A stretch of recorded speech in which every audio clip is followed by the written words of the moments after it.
ওযু করে সিজদায় লুটিয়ে পড়ে চোখের পানি ছেড়ে আল্লাহরে পাপের স্বীকৃতি দেন। আল্লাহ, এমন কোন জুলুম নাই, গুনাহ নাই আমি করি নাই, সগীরা কবিরা, জেনে না জেনে, ইচ্ছায় অনিচ্ছায়, শিরকি বেদাতি সব গুনাহ করেছি।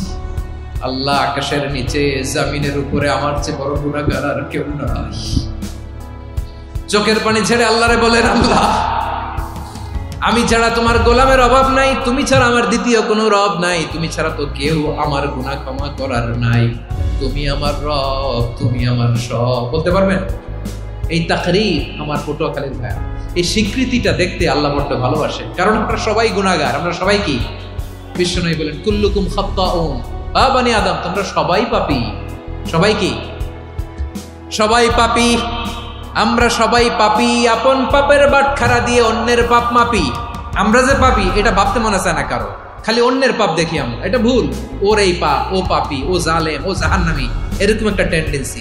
আমার যে কি হালাত এটার খেয়াল নাই। খেয়াল করতে হবে যে আমি সবচেয়ে বড় পাপী, ঠিক কিনা বলেন? পাপ করি নাই এমন কেউ আছি? হ্যাঁ, আছি। কেউ না জানলেও জানে কে আমার পাপের ঘটনা?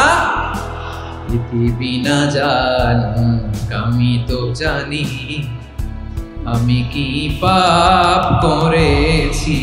হায় ও আমার কলিজার টুকরা ভাইয়েরা, মাথাটাকে নিচু করে জীবনের সব গুনার ফিরিস্তিগুলো একটা একটা করে স্বীকার করে আল্লাহরে বলেন, আল্লাহ, আমি পাপী। আল্লাহ, আমার চেয়ে বড় পাপী এই দুনিয়াতে কেউ নাই। আকাশের নিচে জমিনের উপরে আমার চেয়ে বড় পাপী কেউ নাই। একটা একটা করে আল্লাহ স্বীকার করি আমি পাপী। সব পাপের স্বীকৃতি দিলাম।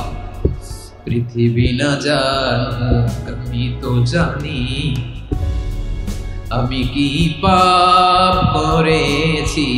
হায় আমার পাপের করলে বিচার, বাঁচার আমার নাই উপায়।